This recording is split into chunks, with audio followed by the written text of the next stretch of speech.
Bonjour, merci d'être là pour ces quelques minutes de réflexion sur les mots. Le mot de la semaine que je vous propose est le mot bioéthique.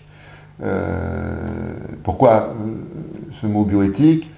Eh bien parce qu'il est de plus en plus utilisé pour désigner ce qui a un rapport finalement à des choses qui nous touchent de très près, puisqu'il s'agit de choses comme la vie, ou comme la mort, comme le début de la vie, ou comme sa disparition, comme son apparition, ou aussi ses formes d'apparition. Mais ça ne désigne pas que ça peut désigner aussi notre rapport à l'environnement, à la nature, et toutes ces choses qui nous posent problème aujourd'hui, et qui posent question. Alors, on va essayer de... L'idée, si vous voulez, c'est de clarifier cette notion pour regarder comment elle s'applique et quelles questions elle pose. Il n'y a pas d'autre ambition que celle-ci. Si on devait regarder l'étymologie, ce que j'ai fait, donc bioéthique, deux termes, bios en grec, qui veut dire la manière d'être, qui désigne la manière d'être, et non pas le fait de vivre. La manière de vivre, pardon, mais pas le fait de vivre. C'est intéressant d'ailleurs, la manière de vivre. Et puis la deuxième chose, c'est le mot ethos, qui est donc la racine éthique, et qui veut dire manière d'être habituelle. Manière d'être habituelle. Donc d'un côté, vous avez un terme qui désigne la manière de vivre, et de l'autre côté, vous avez un terme qui désigne la manière d'être habituelle. Donc si on concatène ces deux termes, en fait, les questions de bioéthique, elles s'adressent en fait à la manière habituelle de vivre. Si je devais faire une sorte de synthèse de ces deux mots. Et pourquoi la bioéthique aujourd'hui, et pourquoi pas il y a 3 siècles? Parce que les mœurs sont frappées par des possibilités techniques et scientifiques.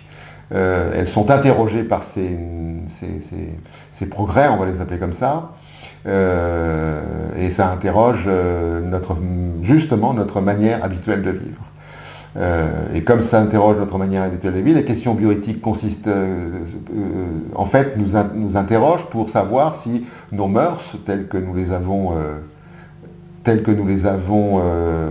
les pratiquons, j'allais dire, eh bien, est-ce que nos mœurs doivent être changées, en tous les cas, dans le sens d'un bien ou dans le sens d'un mal, selon les opinions des uns et des autres.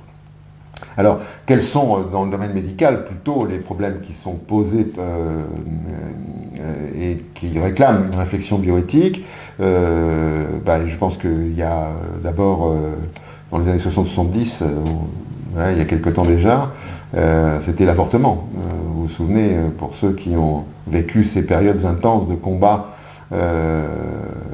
pour que cette loi sur l'avortement puisse être votée.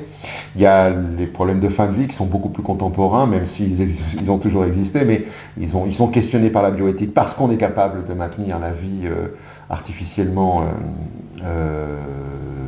très longtemps. Très longtemps. Et donc, c'est des problèmes de fin de vie. Il y a encore eu des cas très récents où il y a eu des lois comme la loi de l'énergie qui ont été votées, qui restent, semble-t-il, imparfaites, même si dans ce domaine, y a-t-il une perfection. Il y a la gestation pour autrui, ce qu'on vulgairement on appelle la GPA, qui désigne, qui pose la question de savoir si on peut utiliser le ventre d'un autre, ou d'une autre en l'occurrence. Donc c'est l'utilisation du vivant. Est-ce que c'est une question extrêmement importante, vous imaginez bien. Est-ce que ça concerne aussi la procréation médicalement assistée? Donc, est-ce que je ne suis pas en train d'être dans le meilleur des mondes? Voilà, c'est des questions qui sont très intéressantes, me semble-t-il, parce qu'elles déterminent quand même notre manière habituelle de vivre pour les années qui viennent, et que si on n'y réfléchit pas, on peut s'orienter vers une sorte de barbarie ou de marchandisation du vivant, ou alors une maîtrise du vivant et de la vie pour un bienfait général. Et c'est probablement ces questions qui se posent aujourd'hui. Alors vous avez remarqué qu'en fait, depuis le début, je parle de la vie. Et donc, une des questions qu'on pourrait poser si on doit intervenir sur la vie, c'est à qui appartient la vie? Alors il y a deux réponses possibles. La première, c'est si vous êtes un croyant qui pensait que le Dieu créateur a créé la vie, donc le Dieu créateur est propriétaire de la vie, et il est propriétaire de la mort, en tous les cas de la fin de vie. Et d'ailleurs, et dans ce cas-là, la vie devient un élément sacré, en tous les cas une chose sacrée, qui est absolument intouchable par le vivant, donc par l'humain. Donc l'humain ne peut pas intervenir sur la vie, seul Dieu peut intervenir sur la vie. Ne dit-on pas d'ailleurs que quand quelqu'un est décédé, que Dieu l'a rappelé à lui, donc c'est bien Dieu qui procède pour faire naître et qui procède pour faire mourir. Si on n'est pas croyant, la vie appartient à celui qui la porte. Alors, je veux dire qu'il la porte, non pas ici, dans son ventre, mais qu'il la porte. C'est-à-dire, je suis vivant et donc je suis propriétaire de ma vie et je peux décider d'y mettre fin. Je peux décider d'en faire ce que je veux, en fait, selon ma volonté. Donc, vous voyez, c'est deux approches différentes. Dans un cas, c'est une sacralisation de la vie, et dans l'autre cas, l'appartenance est typiquement humaine, et il n'y a pas d'autre intervention possible qu'une intervention humaine sur une vie humaine. La deuxième question, c'est, me semble-t-il, parce qu'on parle toujours de la vie, et il y manque quelque chose si on veut aller plus loin dans la réflexion, il y manque, c'est la question suivante, quand la vie devient-elle humaine, et quand finit-elle de l'être humaine? Parce que les réflexions qui sont nées, par exemple, par rapport à l'avortement, ont été quand même très proches très proches, je veux dire, d'un mécanisme. La vie est un mécanisme. Voilà, ce sont un mécanisme chimique, physiologique. Quand un spermatozoïde féconde un ovule, c'est quand même extrêmement mécanique. Et ce qui apparaît là est le résultat d'une mécanique. Donc la question, et quand un corps finit sa vie et qu'il est sous perfusion, qu'il est assisté par un tas de machinerie extrêmement sophistiquée pour que le cœur batte encore et que la respiration, pas toujours d'ailleurs parce qu'elle est souvent artificielle, enfin quelquefois artificielle, c'est de la mécanique, on maintient une mécanique. La question donc, c'est dans l'humanité de la vie, c'est qu'est-ce qui est au-delà de la mécanique et qui fait que la vie est humaine.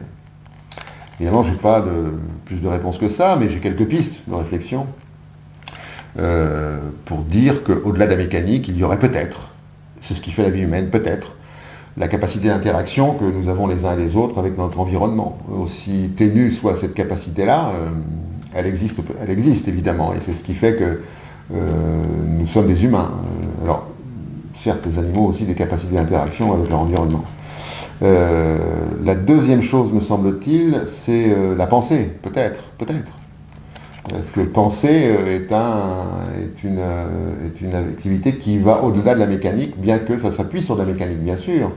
Mais l'émission d'une pensée est quelque chose j'allais dire, de spécifiquement humain qui désigne l'humanité d'une vie, peut-être. La conscience aussi, ou comme on dit, la conscience d'avoir conscience. Est-ce que c'est une caractéristique humaine qui permet de dire qu'au-delà de la vie mécanique, il y a une humanité dans cette vie à partir du moment où il y a conscience? Et il y a sûrement d'autres caractéristiques que je n'ai pas notées ici, mais elle nous permet d'approcher cette réflexion, me semble-t-il, sur notre sujet. Et peut-être que la question qui ne serait pas conclusive, parce qu'on ne peut pas conclure, évidemment, ça serait celle-ci, quand sommes-nous sujets et quand nous ne le sommes-nous plus? Peut-être que c'est ça la vraie question. Donc, si vous voulez, il faudrait peut-être tenter d'essayer de sortir de l'opinion, c'est-à-dire comme j'ai déjà dû le dire, cette espèce de zone curieuse entre l'ignorance et la connaissance. On l'a vu d'ailleurs, ces opinions ou ces croyances qui viennent heurter le débat à chaque fois, dès qu'on parle de ça, avec quelquefois des violences verbales ou des positions extrêmement violentes, parfois, alors qu'il s'agit de notre vie et qu'il s'agit d'en déterminer l'humanité, on l'a dit, et puis la capacité à intervenir sur cette vie sans qu'elle soit nocive pour l'humanité de la vie. Donc il y a quelque chose là-dedans qui nous permettrait peut-être d'éviter que les choses deviennent épidermiques parce qu'elles ne sont pas raisonnables et de rentrer dans une réflexion qui nous conduira sûrement à un monde peut-être plus assagi quand ça concerne la vie. Voilà, une prochaine fois, un prochain mot, si vous êtes toujours là, si je suis toujours là. À bientôt.